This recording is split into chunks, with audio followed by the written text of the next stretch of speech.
Gagawa tayo ng ganitong sling bag. Retaso ng pinagtahian natin ng bag sa previous video na pantalon na nabili natin sa ukay-ukay. Pero bago natin isasahin yung mga process involved sa paggawa ng ganitong maliit na sling bag, kung bago kayo sa Project Hobby TeeVee, welcome. Para sa mga nagbabalik, welcome back. At para sa hindi pa nakapag-subscribe, i-click lang ang subscription button na nasa ibaba kasama na ang notification bell. Bigyan na rin ng malaking thumbs up. At syempre, follow us on our social media account. Salamat!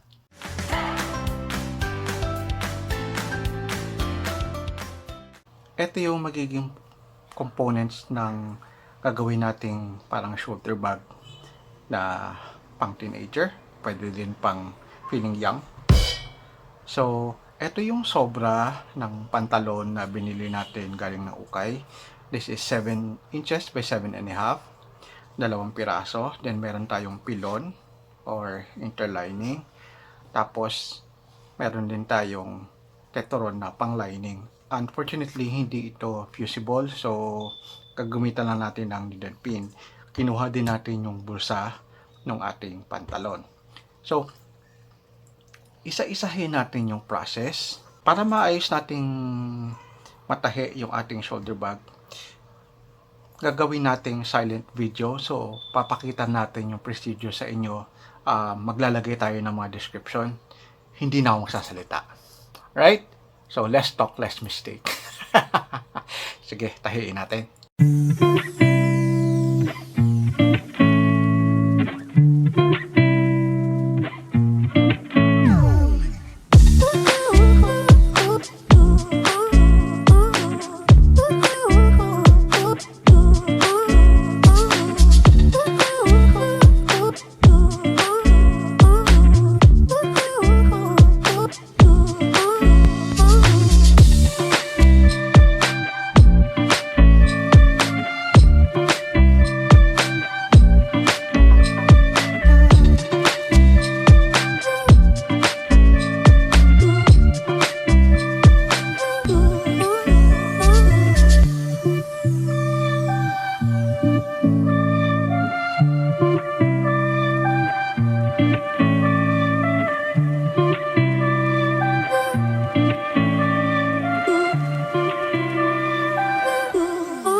na yung kabuuan ng sling bag na ginawa natin mula sa retaso ng isang pantalon na nabili natin sa ukay-ukay na pinanggawa din natin ng bag in the previous video.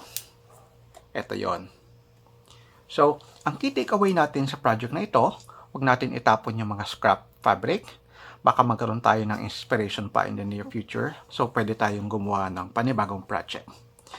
Alright?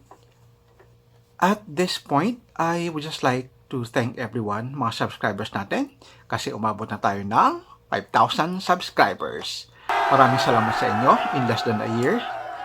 Isang malaking feat, isang malaking milestone para sa channel natin na umabot tayo ng 5,000. So, sana wag kayong magsawang sumuporta para lalong lumaki yung channel natin. Our next goal, syempre, 10,000 subscribers. Alright guys, in the meantime, kung may mga tanong kayo, any related questions or any video suggestions, i-comment nyo lang sa ibaba. At syempre, bago tayo magtapos, huwag kalimutang bigyan ng malaking thumbs up ang ating video at i-share. Maraming salamat sa panonood. Till next time, dito lang sa Project Hobby, your Hobby TV. Bye-bye!